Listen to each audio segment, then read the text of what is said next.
Hoy empezamos un estudio tan importante y tan poco explicado, como decía, sobre lo que la Escritura enseña sobre la Navidad. Hoy, viernes, sábado y domingo, vamos a tocar Mateo capítulo 1, Mateo capítulo 2, y vamos a hacer un estudio de Mateo capítulo 1, Mateo capítulo 2, porque vamos a tomar claramente, si es que me dejan hablar, lo que es la Navidad. Quiero decirles que es muy importante señalar que a través del tiempo, en el Antiguo Testamento, fue muy difícil, o creo que es imposible para la mente humana, tratar de captar lo que es la llegada del Mesías. Escucha bien lo que te estoy diciendo, porque tu mente tiene que armar un pensamiento. Estoy seguro que hoy te vas a asombrar de lo que la Biblia enseña. En el Antiguo Testamento era muy difícil o imposible tratar de captar lo que es la llegada del Mesías en su esplendor. ¿Por qué? Porque a través de las profecías del Antiguo Testamento, al acercarte a indagar, era muy complicado explicar las aparentes contradicciones para la llegada del Mesías. Hay unas contradicciones. Por ejemplo, déjame darte, ¿por qué era tan difícil en el Antiguo Testamento entender la llegada de Jesús para el Nuevo Testamento? Era tan difícil para ellos, porque hay aparentes contradicciones en el Antiguo Testamento. Déjame explicarte cómo es esto. En Isaías, por ejemplo, en Isaías 66, verso 16, voy a tomar versos rápidos, si tienes lapicero apúntalos para que tú los compares, pero Isaías 66, 16, por ejemplo, dice, porque el Señor juzgará con fuego y con su espada a toda carne. O sea, está anunciando la llegada del Mesías que va a juzgar. Escúchame bien, va a venir a juzgar. O sea, va a ser el juez del mundo. Pero al mismo tiempo, Isaías en el capítulo 9, verso 6, dice que el que va a llegar, el Mesías, es un príncipe de paz. Entonces la gente decía, ¿cómo? ¿No va a juzgar? ¿Cómo puede ser de paz si va a juzgar? Hay una aparente contradicción. El Salmo 72, que es un salmo que habla del Mesías, dice en el Salmo 72, donde nos habla de su poder, suficiencia y majestad, en el verso 9 dice, ante él se postrarán los moradores del desierto y sus enemigos lamerán el polvo. Dice que cuando venga el Mesías todos se van a postrar ante él. Pero el mismo Isaías en el capítulo 53, hablando del Mesías, dice que él va a ser sufriente. Verso 5 de Isaías 53 dice, mas él herido fue por nuestras rebeliones, molido por nuestros pecados. Entonces la gente decía, ¿qué? ¿Cómo es esto del Mesías? Si dice que va a poner a todos a sus pies, pero al mismo tiempo dice que va a sufrir. ¿Cómo es esta aparente contradicción? ¿Por qué Dios permitió esto? ¿Por qué era tan complicado poder entender la llegada de la única Navidad de hace más de 2000 años? ¿Por qué era tan complicado? ¿Por qué Dios la hizo tan difícil? Bueno, la sabiduría de Dios es extremadamente santa y muy superior a cualquier sabio humano. En 1 Corintios, capítulo 1, del 19 al 21, el apóstol Pablo explica eso. Dios es más sabio que todo pensamiento del ser humano. El pensamiento más sabio de los seres humanos es para Dios nada. Y él dice esto, estudiando el Antiguo Testamento: destruiré la sabiduría de los sabios, desecharé el entendimiento de los entendidos. ¿Dónde está el sabio? ¿Dónde está el escriba? ¿Dónde está el disputador de este siglo? ¿No ha enloquecido Dios la sabiduría del mundo? Pues ya en la sabiduría de Dios el mundo no conoció a Dios mediante la sabiduría. Damas y caballeros, escúchenme bien, por ninguna sabiduría humana usted puede conocer a Dios. No se puede eso. No se puede. ¿Para qué entonces Dios permitió esta aparente? ¿Escuchaste bien lo que estoy diciendo? Hoy el tema es la contradicción de la Navidad. Hay una aparente contradicción en el Antiguo Testamento. ¿Por qué Dios lo permitió? Para que no haya falsificación. Y cuando tú veas la llegada del Mesías, sea evidente que lo que Dios hace sea de parte de Él. Era imposible para la mente humana saber la labor del Mesías. Había una confusión, una contradicción aparente. Los profetas del Antiguo Testamento no lo podían captar. El apóstol Pedro, en Primera de Pedro, capítulo 1, del 10 al 11, explica eso. Escucha lo que dice el apóstol Pedro, hablando de esta aparente contradicción que ellos, los del Antiguo Testamento, trataron de investigar la llegada del Mesías, de la única Navidad que hubo. El apóstol Pedro dice: los profetas que profetizaron de la gracia destinada a vosotros, inquirieron y diligentemente indagaron acerca de esta salvación, escudriñando, o sea, metiéndose a profundidad, estudiando qué persona y qué tiempo indicaba el Espíritu de Cristo que estaba en ellos, el cual anunciaba de antemano. Escucha lo que anunciaba de antemano: los sufrimientos de Cristo y las glorias que vendrían. Hay una aparente contradicción. El Mesías viene sufrido, pero al mismo tiempo poderoso. Damas y caballeros, ¿cómo es esto? ¿Cómo es esto? Juan el Bautista, el último profeta del Antiguo Testamento, también cayó en esta confusión. Juan el Bautista, en Mateo capítulo 11, verso 13, le manda a decir a Jesús esto. Escucha lo que le dijo Juan el Bautista. No te olvides que Juan el Bautista fue concebido 6 meses antes que Jesús. Humanamente, él tenía 6 meses, era mayor y además era pariente de Jesús. Y escuchan lo que dice Juan el Bautista, el último profeta del Antiguo Testamento. Imagínate cómo sigue la aparente contradicción. Estaban confundidos. Dice en Mateo 11:3: ¿eres tú aquel que había de venir o esperamos a otro? Le mandó a decir: díganle por favor a Jesús, ¿es el Mesías o hay que esperar otro? Verso 4 y 6, respondió Jesús, le dijo: id y haced saber a Juan las cosas que oís y veis. Los ciegos ven, los cojos andan, los leprosos son limpiados, los sordos oyen, los muertos son resucitados, los pobres es anunciado el evangelio, y feliz el que no haya tropiezo en mí. Un autor sobre ese pasaje dice lo siguiente: Juan tenía el mismo problema que todos los profetas del Antiguo Testamento. No podían distinguir la primera de la segunda venida de Cristo. Entonces Jesús le manda a decir: confía en mí, tengo que cumplir unas profecías antes que otras. Juan el Bautista también estaba confundido, había una aparente contradicción. Jesús, ¿de verdad tú eres el Mesías? Porque el Mesías viene poderoso a gobernar, pero tú estás viniendo como un siervo sufriente. ¿Qué pasa? Hay una contradicción aparente. Hay una contradicción aparente. Déjame darte las aparentes contradicciones de la Navidad. Escúchame bien, esto puede cambiar tu mente con respecto a la Escritura.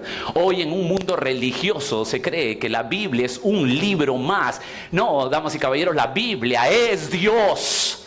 Y déjame hoy estirar tu mente y que hayas rendido al poder de la Escritura. Déjame mostrarte 3 aparentes contradicciones que nos van a llevar a la luz clara de tu entendimiento para que sepas bien lo que es la Navidad. Para que al pensarlas puedas ver si realmente has entendido el verdadero valor del nacimiento de Cristo. Y aquí voy a entrar a estudiar Mateo capítulo 1. Mateo capítulo 1, verso 1, vamos a leer un pasaje que mucha gente, muy poco se meten porque dicen: ¿de qué saco de esto? Bueno, vas a ver y te vas a sorprender como yo. Libro de la genealogía de Jesús, de Jesucristo, hijo de David, muy importante acotar eso, hijo de David, hijo de Abraham. Abraham engendró a Isaac, Isaac a Jacob, Jacob a Judá y a sus hermanos. Judá engendró a Tamar, a Fares, a Sara, a Fares, a Asrom. De Sara salió Fares, de Tamar salió Fares y Sara. Fares, Asrom y Asrom a Aram. Aram engendró a Aminadab, Aminadab a Nazón, Nazón a Salmón. Salmón engendró a Rahab. De Rahab salió Boz, engendró a Ruth, a Obed, y Obed a Isaí. Verso 6, Isaí engendró al rey David, y el rey David engendró a Salomón. Y continúa la genealogía. Verso 11 dice ahí: Josías engendró a Jeconías y sus hermanos en el tiempo de la deportación de Babilonia. Este punto es muy importante y lo vamos a ver en el transcurso de estos días, porque aquí es la última vez en la genealogía que hay un rey humano correcto, de acuerdo a la línea de monarquía. Mira el verso 16, si es que tienes Biblia, dice ahí: Y Jacob engendró a José, marido de María, la cual nació Jesús, llamado el Cristo. De manera que todas las generaciones, desde Abraham hasta David, son 14. Desde David hasta la deportación de Babilonia, 14. Y desde la deportación de Babilonia hasta Cristo, 14. Déjame presentarte aquí en este texto 3 aparentes contradicciones, las cuales al volverse claras y entendidas, puedes tener y encontrar y abrazar la verdadera luz en la Navidad.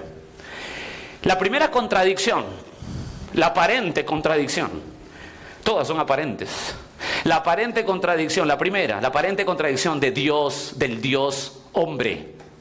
Uy, mis queridos, esto es vital entender. Si eso no está claro en ti, si no está claro que Jesús es el Dios hombre, no entendiste la Navidad y estás fuera de Dios. Así lo declares como tu Dios o tu religión o que Diosito lo quieres mucho. Si tú no entiendes bien que Jesús es el Dios hombre, hay problemas. Juan diría así, el apóstol Juan, el evangelista, diría así: y todo espíritu que no confiesa a Jesucristo que ha venido en carne no es de Dios. Primera de Juan 4:3. Qué importante lo que pienses de Jesús. Es muy importante lo que tú pienses de Jesús. O es Dios o es nada.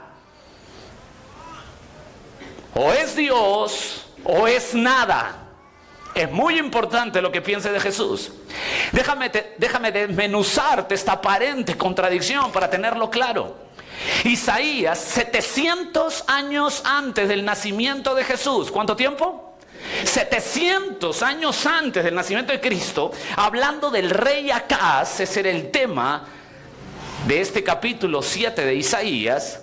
Traslada una profecía al Mesías que iba a venir, al día de la Navidad. Y escucha lo que dice Isaías, escúchame, 700 años antes del nacimiento de Jesús.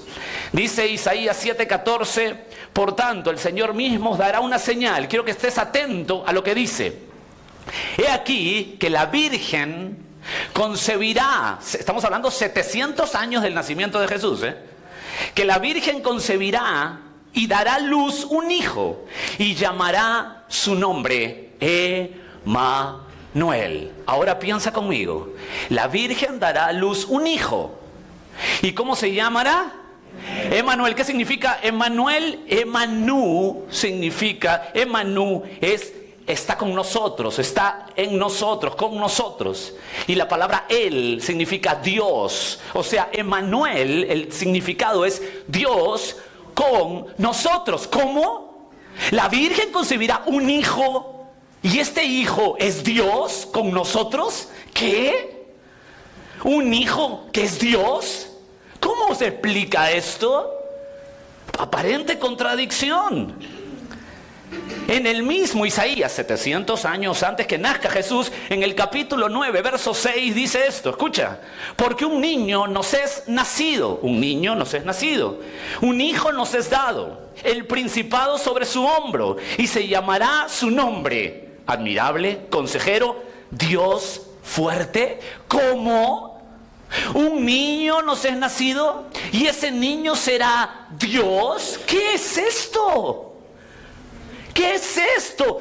Isaías 9 está siguiendo la misma línea de Isaías 7, hablando del reinado de Acaz, haciendo todo un complemento y un estudio, y da una profecía a 700 años al futuro, donde va a venir el Mesías. Está diciendo que el hijo que va a venir de la línea de Judá del Mesías va a ser Dios. ¿Qué? ¿Un hijo que es Dios? ¿Un niño que es Dios fuerte? Isaías capítulo 6, 700 años antes del nacimiento, igual, verso 1. Isaías tiene una visión. Y es una visión, escúchame bien, esto es muy importante para tu... Es muy importante para ti. Esta visión que da es una visión histórica. Él va a mencionar hasta el rey histórico, para que sepas que la Biblia es real y clara.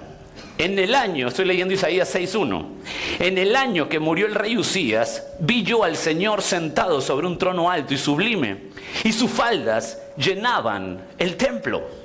Isaías tiene una visión y ve el trono de Dios. Dice que lo ve alto, sublime. ¿Está claro? Pon tu mente aquí. 700 años después, el evangelista Juan relata una historia de Jesús, donde Jesús, obviamente, como todos los evangelios, si tú vas a la Biblia y lees los evangelios, siempre está peleándose con los religiosos. Esa pintada de Jesús como un Dios tan amoroso que abraza a todo el mundo, besa a todo el mundo, no le dice nada, no ofende a nadie. Bueno, ese Dios no está en la Biblia. Jesús paraba en tremendas disputas con los religiosos porque decían, como en el día de hoy todos los religiosos dicen mentiras, Jesús les destapaba sus mentiras. Y estaba discutiendo. Y en el capítulo 12 de Juan, utiliza esta visión que Isaías tiene. Escucha, quiero que tu mente arme esto porque te aseguro que va a ser un deleite aprender la Biblia. Juan dice esto en el capítulo 12, verso 39. Por esto no podían creer, porque también dijo Isaías, o sea, se está remontando al profeta, el evangelista Juan. Cegó los ojos de ellos, endureció su corazón para que no vean con los ojos, escucha, y entiendan con el corazón y se conviertan y yo les sane. Isaías dijo esto cuando vio su gloria y habló acerca de él. Está explicando el evangelista Juan que cuando 700 años antes Isaías vio la gloria de Dios, ¿a quién veía? A él. ¿Quién es él? Jesús. ¿Qué? El Dios del Antiguo Testamento, su nombre es Jesús en el Nuevo Testamento. Sí. Jesús es Dios. Aparentes contradicciones, pero nos llevan a tener una conclusión totalmente razonable. Jesús es Dios. El que nació hace 2000 años era el Dios que se hizo carne. No era el Hijo, así como tu hijo, como si fuera un segundo, ¿no? Es Dios. Sigue explorando esto conmigo. Empieza Isaías 40. Empieza la segunda sección del libro de Isaías. Estamos hablando de Isaías 700 años antes, no te olvides, del nacimiento de Cristo.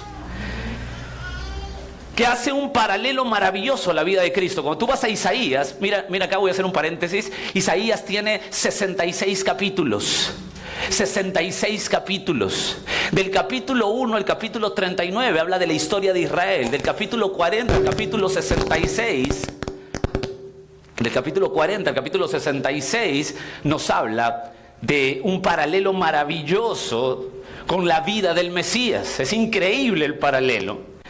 Pero aquí vamos a hablar un pasaje del capítulo 40 que está encerrado en el primer 9 capítulos. A partir del 40 al 66 se dividen en 3 sesiones de 9. O sea, hay 27 capítulos, 9 por 3, 27. Y esos primeros 9, que es a partir del capítulo 40 al 49, habla de la liberación de Israel contra sus enemigos. Y escucha lo que dice el profeta Isaías, hablando del tema de la liberación de Israel contra sus enemigos, en el capítulo 40, del 2 al 3. Mira lo que dice. Hablad al corazón de Jerusalén. Decidle a voces que su tiempo es ya cumplido, que su pecado es perdonado, que doble ha recibido de la mano del Señor por todos sus pecados.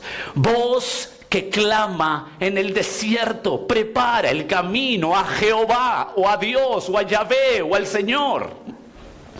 Enderezad calzada en la soledad de nuestro Dios. Isaías 700 años antes. Pon tu mente absolutamente estirada aquí. Isaías 700 años antes anuncia esto. Va a preparar el camino a Jehová, a Yahvé, a Dios. En el Antiguo Testamento es Yahvé o Jehová o el Señor. Es Dios. Y ese mismo pasaje es utilizado por Mateo, capítulo 3, para describir al último profeta del Antiguo Testamento. Escucha, el Mateo capítulo 3, del 1 al 3, dice: en aquellos días vino Juan el Bautista, predicando en el desierto de Judea, diciendo: arrepiéntete, porque el reino de los cielos se ha acercado. Pues este es aquel de quien habló el profeta Isaías cuando dijo: voz que clama en el desierto: preparad el camino del Señor, enderezad sus veredas. Juan, ¿de quién está hablando? Está hablando de Jesús. El Antiguo Testamento dice: endereza, prepara el camino a Jehová. Juan dice: prepara el camino a Jesús. Damas y caballeros, Jehová, el Señor, Yahvé, el Dios eterno, todopoderoso, es Jesús. Así de radical. Cuando tú vas a la Navidad y vas viendo la Navidad, escúchame bien, el que vino hace 2000 años es Dios. Si no tienes claro eso, la Navidad no va a tener sentido para ti. Vas a seguir años pasando luces, panetón, pavo. Andaremos tonteando sin entender que es Dios. ¿Y qué tiene que ver eso? Ya lo vas a ver. Juan capítulo 14, verso 9. Jesús, antes de ir a la cruz, le dijo esto a uno de sus discípulos: tanto tiempo que estoy con vosotros y no me has conocido, Felipe. El que me ha visto a mí, dice Jesús, ha visto al Padre. ¿Te das cuenta de esa declaración? Esa declaración era para que en ese tiempo lo apedreen, lo maten por blasfemo. Damas y caballeros, Jesús es Dios. El bebé que nacía era Dios. No sé cómo ocurre esto.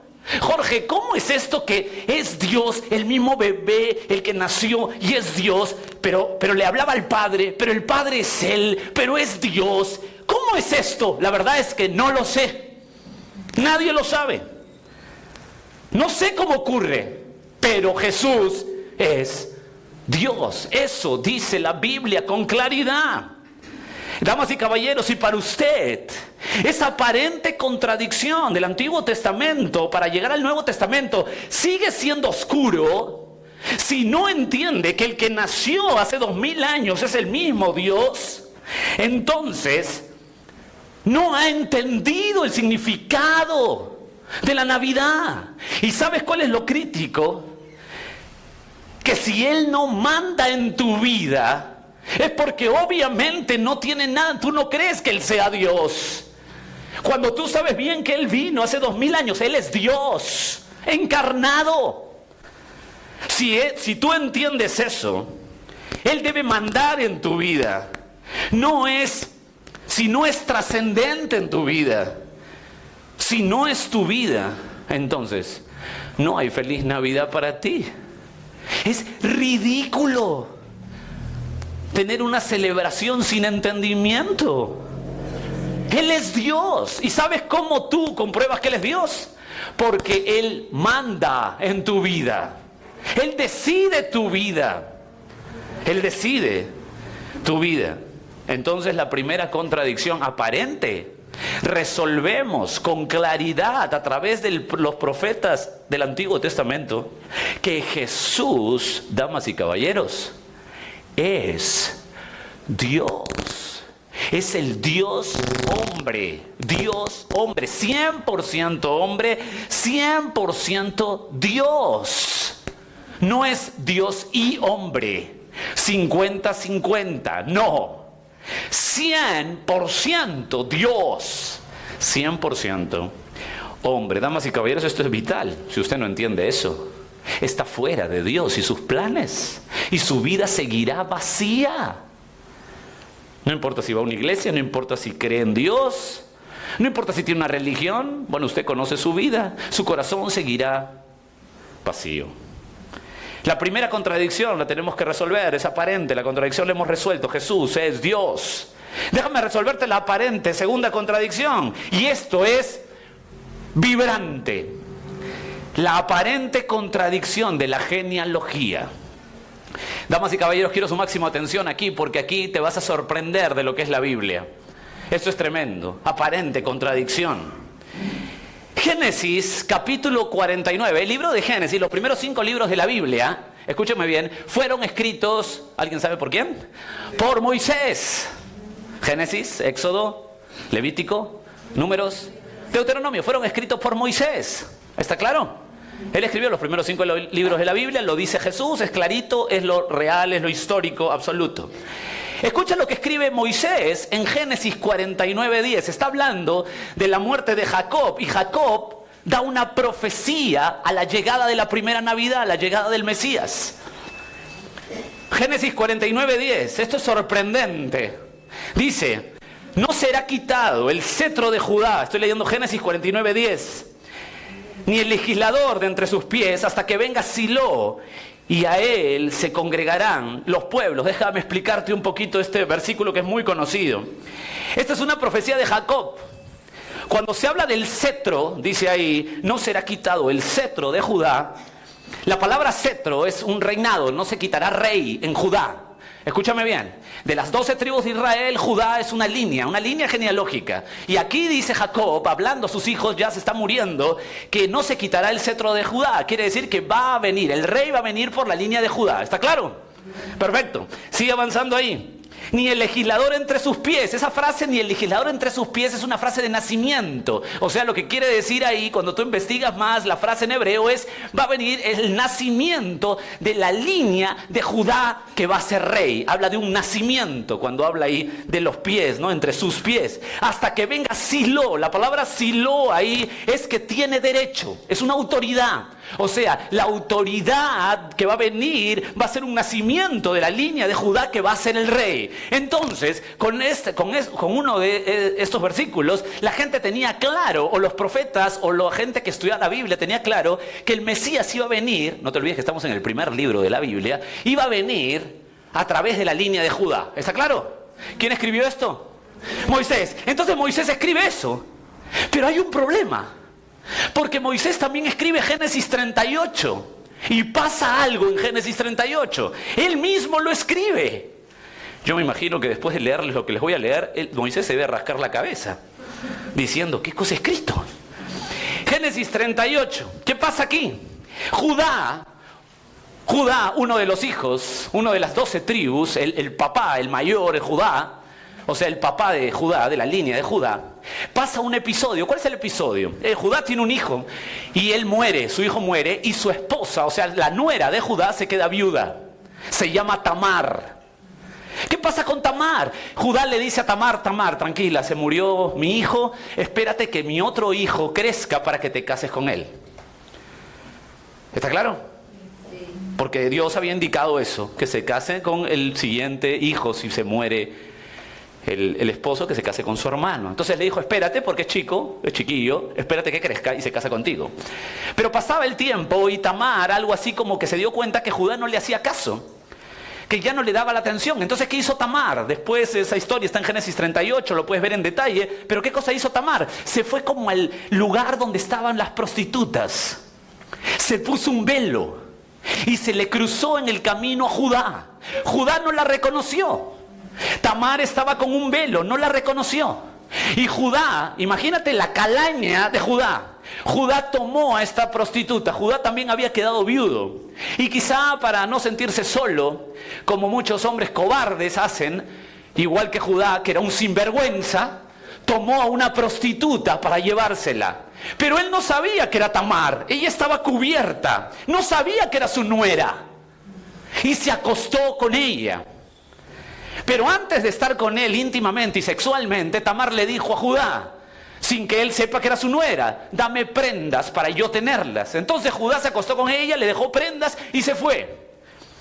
Cuando tú empiezas a leer el verso 24, dice en Génesis 38, sucedió que al cabo de unos 3 meses, claro, después de 3 meses, una mujer sabe si ha pasado algo o no.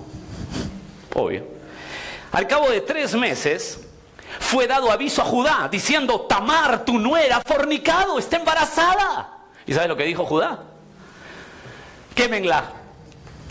Tremendo sinvergüenza.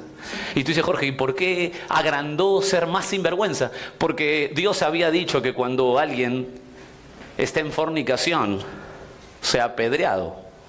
Pero Judá es más justo que Dios. Dijo que la quemen, o sea, peor. Imagínate la calaña de esta línea. Se supone que iba a venir el Mesías. Moisés debe estar rascándose la cabeza mientras escribe esto. ¿Qué pasó con la historia? Bueno, le dicen a Tamar, bueno, tienes que ser muerta porque has fornicado, estás encinta y no tienes esposo. Entonces Tamar dijo, está bien, voy a morir, pero antes de morir quiero entregar al dueño, estas piezas es el dueño y el papá del hijo que estoy esperando. Y cuando entrega se da cuenta que son las cosas de Judá. Y Judá se sorprende y dice, oye, eres más justa que yo. Reconoció su error. Pero ¿sabes? De ese nacimiento, a través de una mujer, una nuera extraña, que se acuesta con el padre de su esposo, de esa relación salen 2 hijos. Ella estaba embarazada de 2 hijos. El nombre de ellos era Fares y el otro era Zera. Fares y Zera. De Fares, del hijo Fares, viene la línea de Judá que va hacia Jesús. Por favor, escucha bien lo que te estoy diciendo. Una relación totalmente pervertida. Y de esa línea Fares llega Jesús. Pero Moisés se rasca la cabeza una vez y dice, pero ¿cómo si la línea va a ser de Judá? ¿Y cómo este Judá puede ser tan sinvergüenza y la línea puede ser tan cochina? Pero por si fuera poco, para empeorar la contradicción, Moisés escribe Deuteronomio capítulo 23. Y esto es lo genial. Deuteronomio capítulo 23. Escucha lo que dice el mismo Moisés. Escucha, el mismo Moisés que escribió Génesis 38, la historia de Judá, la línea de Judá que ha sido manchada a través de un hijo de fornicación, o sea, un bastardo. Y Moisés escribió Génesis 49, donde Jacob dice que el Mesías iba a venir por esa línea sucia. ¿Qué? Moisés dijo, ¿qué estoy escribiendo? Pero para empeorar las cosas escribe esto en Deuteronomio 23:2. No entrará bastardo en la congregación de Jehová. ¿Qué? A ver, espérate. Si el Mesías va a venir por la línea de Judá, por favor escucha esto que es vital. Si el Mesías va a venir por la línea de Judá, y Judá está manchada porque justamente su línea viene de Fares, que es un bastardo, entonces el Mesías no puede nacer de Judá. ¿Cómo puede decir Jacob, el escrito de Moisés, que va a nacer de Judá? ¿Estamos locos? Entonces esto es mentira. Ha fallado la Biblia. Pero Deuteronomio 23:2 no termina ahí. Escucha lo que dice. No entrará bastardo en la congregación de Jehová. Y mira lo que sigue diciendo. Ni hasta qué 10ª generación no entrarán a la congregación de Jehová. Es lo que dice, escúchame. Moisés puso ahí. No entra nadie. Es una línea sucia si tiene un bastardo. Es una línea sucia. Pero en la 10ª generación, esa línea se limpia. Queda limpiecita. ¿Escuchaste? A la 10ª generación esa línea se limpia. ¿Escuchaste? Ahora, sorpréndete conmigo. Mateo capítulo 1. ¿Estás listo? ¿Estás lista? Sorpréndete de la escritura, por favor. Capítulo 1. Desde el verso 3. Tamar engendró a Fares. Fares, 1. Escucha, 1. Esrom, 2. Aram, 3. Aminadab, 4, Nazón, 5, Salmón, 6, Boz, 7, Obed, 8, Isaí, 9. Damas y caballeros, el número 10, David. A partir de David la línea se limpia. Por eso que Jesús es el hijo de David. ¿Te das cuenta del poder de la escritura? Esto fue puesto milimétricamente por Dios. Para que sepas bien que si tú rechazas la escritura, estás rechazando a Dios. Milimétricamente. Jesús cuando vino dijo, yo soy el hijo de David. ¿Por qué?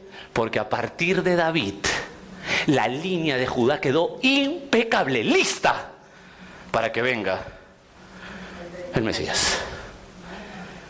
La aparente contradicción resuelta. Pero eso no es todo. ¿Quieres seguir asombrándote con la genealogía? Te invito a que tú veas esto. déjame darte cómo se profetiza el nacimiento de Jesús en la genealogía. Miqueas capítulo 5, verso 2. Pero tú, Belén, Efrata pequeña, para estar entre las familias de Judá, en ti saldrá el que será el Señor de Israel, y sus salidas son desde el principio de los días de la eternidad. O sea, según la gente que miraba Miqueas capítulo 5, ¿dónde iba a nacer el Mesías? En Belén. Y todo el mundo dice que claro es esto. Sí, pero escucha esto. Oseas 11:1 dice: cuando Israel era muchacho yo lo amé, y de Egipto llamé a mi hijo. Perdón, ¿cómo? O sale de Belén o sale de Egipto. Ya me estoy rayando, hay una aparente contradicción. Y por si fuera poco, Isaías capítulo 11, verso 1 dice lo siguiente: saldrá una vara del tronco de Isaí. Escucha esta frase: y un vástago retoñará de sus raíces. Es bien interesante meterse ese pasaje porque la palabra vástago ahí es la palabra en hebreo retoño. O sea, lo que está diciendo ahí, un retoño retoñará, es lo que dice. Si tú te metes a la historia de Israel, te darás cuenta que la ciudad del retoño le decían a Nazaret. O sea, ¿qué cosa está diciendo Isaías capítulo 11? Que el tronco de Isaí saldrá un vástago de Nazaret. Uy, nos complicó. O viene de Belén, o viene de Egipto, o viene de Nazaret. Nos rascamos la cabeza, aparente contradicción. Ahora, déjame mostrarte magistralmente cómo se aclara en la Biblia. Mateo, el mismo Mateo, capítulo 2, verso 1, dice, empieza diciendo 2:1, que mañana vamos a ver el capítulo 2. Cuando nació Jesús en Belén de Judea en los días del rey Herodes. ¿Por qué nació Jesús en Belén?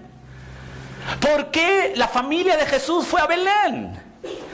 Miqueas tenía razón, nacería de Belén. ¿Pero por qué fue a Belén?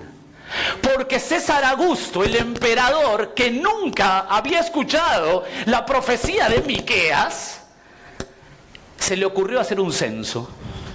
Y como se le ocurrió hacer un censo, José y María tuvieron que ir a su lugar de origen. ¿Cuál era? Belén. Y ahí nació el niño. Ah, Jorge, qué bien. Sí, ya me la sé. Pero a ver, arréglame la de Egipto. Muy sencillo. Bueno, yo no la tengo que arreglar, felizmente. Mateo capítulo 2, verso 13 al 15. Escucha.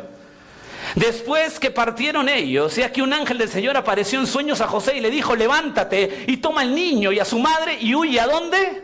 A Egipto. ¿Por qué? Porque Herodes se le ocurrió, como vinieron los magos, mañana vamos a explicar algo de los magos, como vinieron los magos y se asustó, se le ocurrió matar a todos los niños menores de 2 años. Entonces, como se le ocurrió eso, ¿qué hizo la familia de José y María cuando con el niño? Se fueron a resuelto, Oseas capítulo 11. Y después regresaron. Entonces José y María, después que murió Herodes, regresaron. Ah, Jorge, qué bien, pero hay un problema. Isaías capítulo 11 dice que Jesús será de Nazaret. No te preocupes, Mateo lo resuelve. Versículo 21-23 del capítulo 2 de Mateo. Dice: entonces él se levantó y tomó al niño y a su madre y vino a la tierra de Israel. Pero oyendo que Arquelao, o sea, después de Egipto se iban a Israel, pero oyendo que Arquelao reinaba en Judea en lugar de Herodes, su padre, tuvo temor de ir allá avisado por revelación en sueños, y fue a la región de... Y vino y habitó en la ciudad que se llama... Señoras y señores, ¿por qué la familia de Jesús fue a Nazaret a vivir? Y Jesús vivió ahí 30 años. ¿Por qué? Porque Herodes al morir dejó a Arquelao. Arquelao era el peor de los hijos de Herodes. Era tan depravado que mató a toda su línea para él ser rey. Entonces José, sabiendo que Arquelao estaba ahí, ¿qué cosa hizo José? Se fue a Nazaret. Damas y caballeros, nació en Belén por un censo. Porque Dios es el Dios de la historia. Salió de Egipto a huir para cumplir Oseas capítulo 11. Porque Herodes persiguió a los niños, porque Dios es el Dios soberano de la historia. Y su palabra se cumple milimétricamente. Dios es el Dios de la historia. Damas y caballeros, si la Biblia, para usted, escúcheme bien, si para usted no entiende que el nacimiento es Dios en su mente, finita y limitada, que tratamos de estirarla al máximo, si no entiende eso, si no entiende que la Biblia milimétricamente es la palabra de Dios y a usted le importa muy poco acercarse a la Biblia y conocer a Dios, déjeme decirle que está caminando al infierno. Aproveche bien su panetón y su pavo, porque quizás es el último que se lo comerá bien. En el infierno no hay eso, hay sufrimiento por la eternidad. La gente cree que por vivir en una religión va al cielo, por portarse bien va al cielo. Damas y caballeros, no. La aparente contradicción de la genealogía fue resuelta. La Biblia es milimétrica. La aparente contradicción de Dios, hombre, fue resuelto. Jesús es Dios. Hay que decirle a los testigos de Jehová y a muchas sectas satánicas para que escuchen bien. Jesús es Dios, bíblicamente. Y en tercer lugar, la última contradicción aparente es la contradicción del mismo Jesús. ¿Qué? Sí, el Antiguo Testamento, el Salmo 118, presenta a Jesús. ¿Sabes cómo le dicen a Jesús? La piedra. ¿Qué? La piedra. Salmo 118, 22. La piedra que desecharon los edificadores ha venido a ser cabeza del ángulo. El Salmo 118 dice que Jesús, el Mesías que va a venir, va a ser desechado por los edificadores. Si se cae esa piedra va a desmenuzar a la gente. Y el apóstol Pedro toma ese nombre de Jesús para decir en Primera de Pedro, capítulo 2, versos del 6 al 8, por lo cual también contiene la Escritura. Pedro está estudiando el Antiguo Testamento y escucha lo que dice. Repite el Salmo 118. He aquí, pongo en Sión, escucha, la principal piedra del ángulo, escogida y preciosa. ¿Quién es la piedra principal, escogida y preciosa? Jesús. Jesús. Y el que creyere en él no será avergonzado. Para vosotros, dice, a los que creen, él es precioso. Pero para los que no creen, la piedra que los edificadores desecharon ha venido a ser la cabeza del ángulo y piedra de tropiezo. La palabra tropiezo es escándalos. Escándalo. Totalmente escándalo. Jorge, ¿por qué hablar de Jesús es un escándalo? ¿Sabes por qué? Porque Jesús dice a la humanidad en su nacimiento, a más de 2000 años, que Jesús vino porque usted y yo desde que nacemos merecemos ir al infierno. Usted está aquí. Usted está aquí y cree que su bondad lo va a llevar al cielo. Escúcheme bien. Desde que nació, usted está condenado. Usted no va a ir al infierno por portarse mal, va a ir al infierno por nacer. Todo lo que hace, toda su vida, totalmente fuera de Dios. Todo lo que habla desvergonzadamente o todo lo que hace en su vida oculta, Dios lo ve. Son solamente síntomas de su nacimiento fuera de Dios. La gente, los religiosos dicen, pórtate bien y vas al cielo. No, Jesús vino. ¿Por qué vino? Para salvarlo usted del infierno. Él no viene para que te sientas bien. Él no viene para que tú dentro de tu corazón creas que vas a lograr todo lo que puedes, o algo así como un positivismo psicológico, o para prosperarte, o para que te sanes, o toda esa tira de tonterías que se predican por ahí. Jesús viene con el primer propósito de librarte del infierno, porque usted merece ir al infierno.